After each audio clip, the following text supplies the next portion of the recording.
Merci, Monsieur le Président. Beaucoup de choses ont déjà été dites et je pense qu'on peut être assez d'accord sur un certain nombre de constats. Mais je crois qu'il y a une chose que nous ne partagerons pas, c'est d'être déçus par les conclusions parce que j'aurais tendance à dire qu'elles étaient prévisibles dès le départ.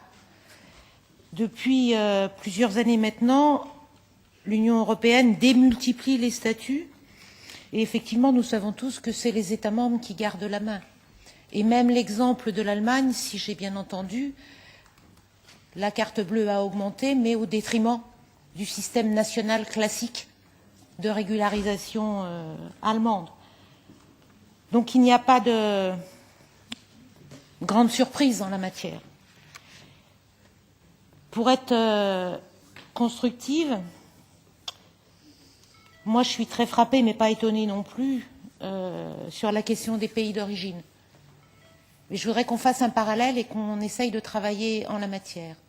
On fait miroiter à un certain nombre d'États, notamment les États de la politique de voisinage du sud de la Méditerranée, des accords dits de mobilité, en contrepartie d'accords de réadmission.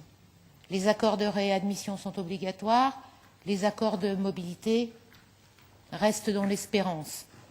Mais quand on lit ces accords de mobilité, on voit bien que les critères qui sont mis en avant, c'est justement ceux de la carte bleue.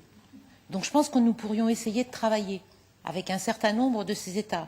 Je connais tout particulièrement la question de la Tunisie et j'ai rencontré nombre d'interlocuteurs assez divers et variés, que ce soit les pouvoirs publics, que ce soit les organisations, notamment syndicales sur place, ou que ce soit les ONG qui travaillent sur ces questions-là.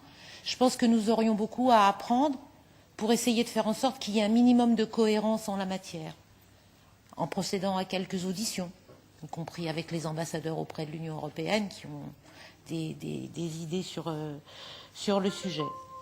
Parce qu'un autre élément qui me frappe, beaucoup ont parlé de la fuite des cerveaux vers le Canada, l'Australie, les États-Unis. Dans les pays d'Afrique, les cerveaux, ils fuient aussi de plus en plus vers ces pays-là. Pourquoi ils fuient de plus en plus vers ces pays-là? Parce que les portes de l'Union européenne leur sont fermées, parce qu'ils n'obtiennent plus de visa, y compris pour devenir étudiants, et ils vont ailleurs.